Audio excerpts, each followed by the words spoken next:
আসসালামু আলাইকুম। প্রিয় শিক্ষার্থীরা, আমন্ত্রণ জানাচ্ছি নিয়াজ মোহাম্মদ উচ্চ বিদ্যালয়ের অনলাইন ভিত্তিক শ্রেণী কার্যক্রমে। আজকের আলোচনায় তোমাদের সাথে আছি আমি নজমুন আরা বেগম। আজ আমি সপ্তম শ্রেণীর বিজ্ঞান বিষয়ের চতুর্দশ অধ্যায় জলবায়ু পরিবর্তন এর প্রথম অংশ নিয়ে আলোচনা করব। আলোচনার শুরুতেই কিছু চিত্র মনোযোগ সহকারে লক্ষ্য করো। এখানে দেখা যাচ্ছে বরফ গলে যাচ্ছে। বরফ গলে যাওয়ার কারণে মেরুবাসী প্রাণী আশ্রয়হীন হয়ে পড়ছে। এখানে দেখা যাচ্ছে প্রচণ্ড ঘূর্ণিঝড় এবং বন্যার চিত্র। শিক্ষার্থীরা, আমাদের আজকের পাঠ পৃথিবীর বায়ুমণ্ডল এবং আবহাওয়া ও জলবায়ু। আজ আমি যে বিষয়গুলো ব্যাখ্যা করব সেগুলো হলো বায়ুমণ্ডলের বিভিন্ন স্তর বর্ণনাকরণ, পানিচক্র, অক্সিজেন চক্র ও কার্বন চক্রের গুরুত্ব ব্যাখ্যাকরণ এবং আবহাওয়া ও জলবায়ু কী তা ব্যাখ্যাকরণ। শিক্ষার্থীরা, তোমরা পূর্বেই জেনেছ সৃষ্টির প্রথম দিকে পৃথিবী খুব গরম ছিল, তারপর ধীরে ধীরে ঠান্ডা হয়েছে। এ সময় হালকা পদার্থ অর্থাৎ বায়বীয় পদার্থ সবচেয়ে বাইরের দিকের অংশ তৈরি করে। যে বায়বীয় অংশটি পৃথিবীর পৃষ্ঠকে ঘিরে রেখেছে সেটি বায়ুমণ্ডল। বায়ুমণ্ডল মূলত তৈরি হয়েছে নাইট্রোজেন ও অক্সিজেন দিয়ে। এছাড়াও এতে রয়েছে জলীয় বাষ্প, ধূলিকণা, আর্গন, কার্বন ডাই অক্সাইড এবং আরও কিছু গ্যাস। পৃথিবী সব কিছুকে তার নিচের দিকে টানে। সেই টানের ফলে বায়ুমণ্ডলের গ্যাসগুলো পৃথিবী পৃষ্ঠের কাছাকাছি থাকে। তাই ভূপৃষ্ঠের কাছাকাছি বায়ুমণ্ডল ঘন হয়ে থাকে। ভূপৃষ্ঠ থেকে যত উপরের দিকে যাওয়া যায় বায়ুমণ্ডল তত হালকা বা পাতলা। পর্বতের চূড়ায় উঠতে গেলে শ্বাস নেওয়ার জন্য অক্সিজেন সাথে নিয়ে যেতে হবে। বায়ুমণ্ডল ভূপৃষ্ঠ থেকে কয়েকশো কিলোমিটার পর্যন্ত বিস্তৃত। বায়ুমণ্ডলকে অনেকগুলো স্তরে ভাগ করা হয়েছে। পৃথিবী পৃষ্ঠকে ঘিরে রেখেছে যে বায়বীয় অংশটি, সেটি হচ্ছে বায়ুমণ্ডল। বায়ুমণ্ডলকে অনেকগুলো স্তরে ভাগ করা হয়। প্রথম চারটি স্তর হল ট্রপোমণ্ডল বা ট্রপোস্ফিয়ার, স্ট্রাটোমণ্ডল বা স্ট্রাটোস্ফিয়ার, মেসোমণ্ডল বা মেসোস্ফিয়ার এবং তাপমণ্ডল। এখন এগুলোর ব্যাখ্যা করছি। ট্রপোমণ্ডল ভূপৃষ্ঠ থেকে 11 কিলোমিটার পর্যন্ত বায়ুমণ্ডলকে বলা হয় ট্রপোমণ্ডল। এই স্তরে বায়ুর বেশিরভাগ প্রয়োজনীয় উপাদানসমূহ যেমন oxygen, nitrogen, carbon die oxide ও জলীয় বাষ্প থাকে। এই স্তরে মানুষ ও অন্যান্য জীবের জীবনকে প্রভাবিত করে এমন সব ঘটনা ঘটে, যেমন এই স্তরে মেঘ, বৃষ্টি, বায়ুপ্রবাহ, ঝড়, কুয়াশা এসব হয়। তাই ট্রপোমণ্ডল বায়ুমণ্ডলের সবচেয়ে গুরুত্বপূর্ণ স্তর। স্ট্রাটোমণ্ডল ট্রপোমণ্ডলের ঠিক উপরেই শুরু হয়েছে স্ট্রাটোমণ্ডল।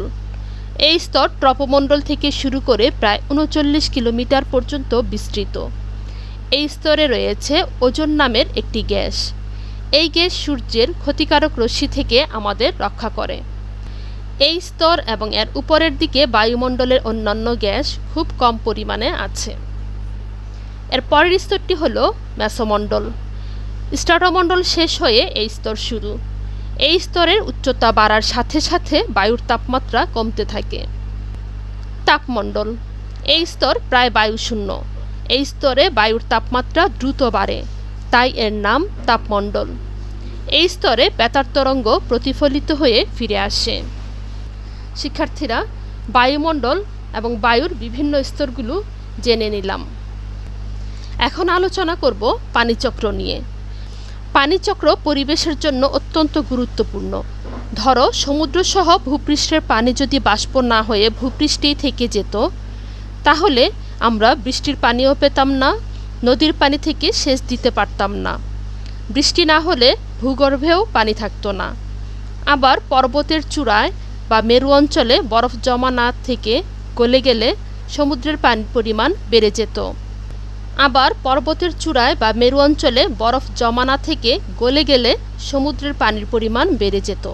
তাতে সমুদ্রের কাছাকাছি নিচু এলাকা যেমন বাংলাদেশের দক্ষিণাঞ্চল সমুদ্রের পানিতে ডুবে যেত। তাহলে জেনে নেই পানিচক্র কী। ভূপৃষ্ঠের পানি থেকে জলীয় বাষ্প, জলীয় বাষ্প থেকে মেঘ, মেঘ থেকে বৃষ্টি হিসেবে পানি আবার ভূপৃষ্ঠে ফিরে আসে। বৃষ্টির পানি আবার গড়িয়ে গড়িয়ে নদী এবং সবশেষে সমুদ্রে ফিরে আসে। এভাবে পানির চক্রাকারে ঘুরে আসাকে পানিচক্র বলে। পানিচক্রের মাধ্যমে পরিবেশে পানির চাহিদা ও যোগানের মধ্যে একটা ভারসাম্য বজায় থাকে। শিক্ষার্থীরা নিশ্চয়ই লক্ষ্য করেছ, পানিচক্রের উপর সূর্যতাপের একটি বড় প্রভাব রয়েছে। কখনো পানিচক্রে ব্যাঘাত ঘটলে মানুষ ও অন্যান্য জীবের সমস্যা হয়ে থাকে। যেমন অতিবৃষ্টি হলে বৃষ্টির পানি দ্রুত সরে যেতে না পারলে বন্যা হয়। আমাদের দেশে বন্যা প্রায় প্রতি বছরই দেখা দেয়। আবার পৃথিবীর তাপমাত্রা বেড়ে গেলে পানিচক্রে ব্যাঘাত ঘটে। শিক্ষার্থীরা এখন আলোচনা করব কার্বন চক্র নিয়ে। বায়ুমণ্ডলে অক্সিজেন ও কার্বন ডাই অক্সাইড গ্যাসের পরিমাণে একটা ভারসাম্য বজায় থাকে। ছবিতে কি দেখতে পাচ্ছ? এখানে দেখা যাচ্ছে উদ্ভিদ সালোকসংশ্লেষণ প্রক্রিয়ায় খাদ্য তৈরি করছে এবং এ প্রক্রিয়ায় উদ্ভিদ বায়ুমণ্ডল থেকে কার্বন ডাই অক্সাইড গ্রহণ করে এবং বায়ুমণ্ডলে অক্সিজেন ছেড়ে দেয়। পরিবেশে বিশেষ করে বায়ুমণ্ডলে অক্সিজেন ও কার্বন ডাই অক্সাইডের ভারসাম্য খুব গুরুত্বপূর্ণ। এ দুটি গ্যাসই জীবনের জন্য অতি আবশ্যক। বায়ুমণ্ডলে এই দুটি গ্যাসের ভারসাম্য বোঝার জন্য আমাদের কার্বন চক্র সম্পর্কে জানতে হবে। সকল জীবদেহ গঠনে কার্বন দরকার হয়। এই কার্বন আসে বায়ুমণ্ডলের কার্বন ডাই অক্সাইড থেকে। পানি ও বায়ুমণ্ডলের কার্বন ডাই অক্সাইড থেকে উদ্ভিদ সালোকসংশ্লেষণ প্রক্রিয়ায় অক্সিজেন ও গ্লুকোজ তৈরি করে। এই গ্লুকোজ উদ্ভিদদেহ তৈরি করে। প্রাণী উদ্ভিদ থেকে খাদ্য গ্রহণ করার মাধ্যমে কার্বন গ্রহণ করে। কার্বন ও অক্সিজেনের ভারসাম্য। জীবদেহে কার্বন আসে সালোকসংশ্লেষণ প্রক্রিয়ার মাধ্যমে।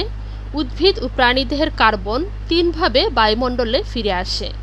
প্রথমটি হলো শ্বসন প্রক্রিয়ায় উদ্ভিদ ও প্রাণী বায়ুমণ্ডলের অক্সিজেন গ্রহণ করে এবং কার্বন ডাই অক্সাইড বায়ুমণ্ডলে ছেড়ে দেয়। দ্বিতীয়টি হলো উদ্ভিদ ও প্রাণীদেহকে পোড়ালে তাতে কার্বন ডাই অক্সাইড উৎপন্ন হয়ে বায়ুতে মেশে। তৃতীয়টি হলো উদ্ভিদ ও প্রাণীদেহ মাটিতে পচবার সময় ব্যাকটেরিয়া ও ছত্রাক কার্বন ডাই অক্সাইড বায়ুমণ্ডলে ছেড়ে দেয়। কার্বন ও অক্সিজেন চক্রাকারে ফিরে আসে বলে বায়ুমণ্ডলে কার্বন ডাই অক্সাইড গ্যাসের এই ভারসাম্য বজায় থাকে। তাহলে দেখা গেল বায়ুমণ্ডল থেকে উদ্ভিদ কার্বন ডাই অক্সাইড গ্রহণ করে গ্লুকোজ তৈরির মাধ্যমে উদ্ভিদ ও প্রাণীদেহে কার্বন সঞ্চয় করে। উদ্ভিদ ও প্রাণীদেহের কার্বন তিনভাবে বায়ুমণ্ডলে কার্বন ডাই অক্সাইড হিসেবে ফিরে আসে। এভাবে পরিবেশে কার্বনের অর্থাৎ কার্বন ডাই অক্সাইডের ভারসাম্য বজায় থাকে। পরিবেশে ভারসাম্য নষ্ট হওয়ার ফলে জলবায়ু পরিবর্তন হয়, যা সম্পর্কে পরবর্তীতে আমরা বিস্তারিত জানব। শিক্ষার্থীরা চিত্রগুলো লক্ষ্য করো। তোমরা খবরে প্রায়ই শুনো আগামীকাল দুপুরের পর ঢাকার আশেপাশের এলাকায় উত্তর পশ্চিম দিক থেকে দমকা হাওয়া বয়ে যেতে পারে। দিনের বেশিরভাগ সময় আকাশ থাকবে মেঘমুক্ত, তবে বিকেলের দিকে উত্তর পূর্ব কোণে কালো মেঘ জমতে পারে। আজ ঢাকার বায়ুর আপেক্ষিক আর্দ্রতা ছিল 60%। আজ দিনের সর্বোচ্চ তাপমাত্রা ছিল কুষ্টিয়ায় 34 ডিগ্রি সেলসিয়াস এবং সর্বনিম্ন তাপমাত্রা ছিল সিলেটে 24 ডিগ্রি সেলসিয়াস। এসবই হচ্ছে আবহাওয়ার খবর। তাহলে জেনে নেই আবহাওয়া কি। আবহাওয়া বলতে স্বল্প সময়ের জন্য কোনো নির্দিষ্ট স্থানের বায়ুমণ্ডলের অবস্থাকে বোঝায়। বায়ুর তাপমাত্রা, চাপ, বায়ু কোন দিক থেকে কত জোরে বয়, বায়ুর আর্দ্রতা বা বায়ুতে জলীয় বাষ্পের পরিমাণ, মেঘ, কুয়াশা ও বৃষ্টিপাত, এই অবস্থাগুলো মিলেই হচ্ছে আবহাওয়া। যেমন কোনো দিনের সর্বোচ্চ তাপমাত্রা ছিল 35 ডিগ্রি সেলসিয়াস, এ থেকে বোঝা যায় সেদিনের আবহাওয়া বেশ গরম ছিল। আবার কোনো দিনের সর্বোচ্চ তাপমাত্রা ছিল। জলবায়ু। আমরা বলে থাকি আজ সকালে আবহাওয়া ঠান্ডা ছিল, কিন্তু দুপুরে আবহাওয়া বেশ গরম। অল্প সময়ে আবহাওয়া বদলে যেতে পারে। পক্ষান্তরে জলবায়ু সহজে বদলায় না। জলবায়ু হলো কোনো স্থানের অনেক বছরের আবহাওয়ার একটি সামগ্রিক বা গড় ফল। যেমন আমরা বলে থাকি বাংলাদেশের জলবায়ু উষ্ণ ও আর্দ্র, এ থেকে বোঝা যায় বাংলাদেশে বেশ গরম পড়ে এবং বায়ু ভেজা বা আর্দ্র থাকে। আবার রাশিয়ার জলবায়ু শীতপ্রধান। এ কথা বলতে আমরা বুঝি যে রাশিয়ায় সাধারণত খুব শীত পড়ে। তাহলে জেনে নেই আবহাওয়া ও জলবায়ুর মধ্যে পার্থক্যগুলি। আবহাওয়া বলতে স্বল্প সময়ের জন্য কোনো নির্দিষ্ট স্থানের বায়ুমণ্ডলের অবস্থাকে বোঝায়। জলবায়ু হলো কোনো স্থানের অনেক বছরের আবহাওয়ার একটি সামগ্রিক গড়। কোনো স্থানের আবহাওয়া স্বল্প সময়ের মধ্যে পরিবর্তিত হতে পারে, কিন্তু কোনো স্থানের জলবায়ু সহসা পরিবর্তন হয় না। পরিবর্তন হলে সেটা হতে অনেক বছর লেগে যায়।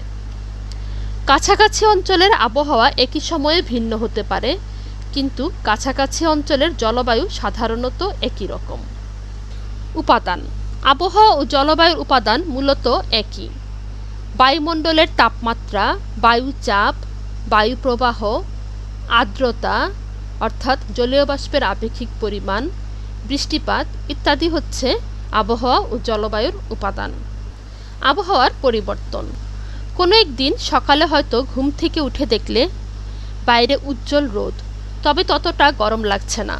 বেলা বাড়ার সাথে সাথে গরম বাড়তে লাগলো, গায়ে ঘাম হতে শুরু করলো, আকাশে ধীরে ধীরে মেঘ জমতে শুরু করলো এবং একসময় কালো মেঘে সূর্যটি ঢেকে গেল। একটু পরে মুষলধারে বৃষ্টি শুরু হলো। বৃষ্টি শেষে আকাশ আবার পরিষ্কার হলো এবং গরমটা কমে এলো। একটু চিন্তা করো, একদিনেই আবহাওয়া কতটা পরিবর্তন হলো।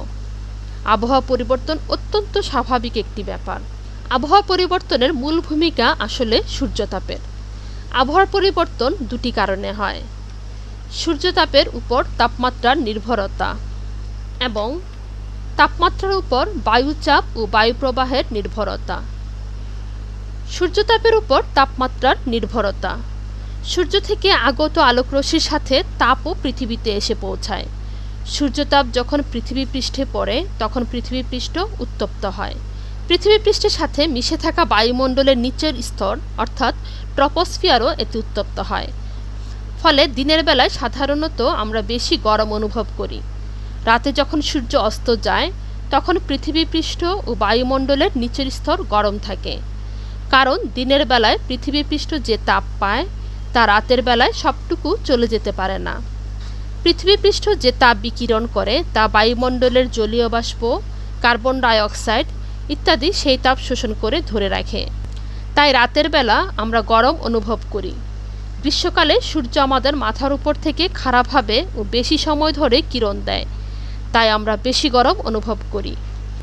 পক্ষান্তরে শীতকালে সূর্য অনেকটা দূর থেকে তির্যকভাবে এবং কম সময় ধরে কিরণ দেয়, তাই আমরা শীতকালে কম গরম অনুভব করি।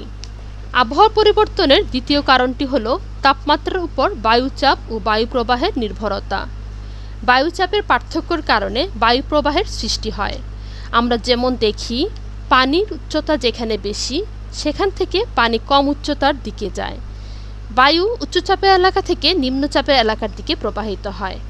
তাপমাত্রার পরিবর্তনের ফলে বায়ুচাপের পরিবর্তন হয়। বায়ুচাপ দু ধরনের: নিম্নচাপ ও উচ্চচাপ।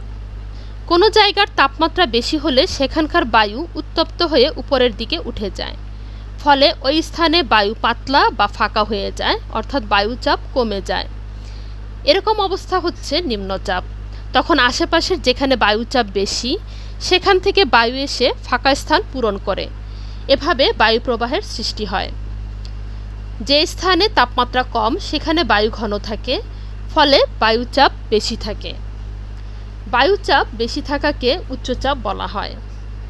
আমাদের দেশে শীতকালে বায়ু উত্তর দিক থেকে দক্ষিণ দিকে প্রবাহিত হয়, কিন্তু গ্রীষ্মকালে উল্টোটা দেখি। শীতকালে সূর্য বাংলাদেশের দক্ষিণে খাড়াভাবে কিরণ দেয়, তাই সেখানে বায়ুচাপ কম থাকে।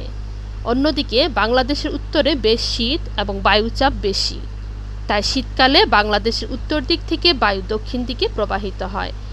এই বায়ু স্থলভাগ থেকে আসে বলে এতে জলীয় বাষ্প কম থাকে। এজন্য শীতকালে বায়ু শুষ্ক থাকে এবং বৃষ্টি কম হয়।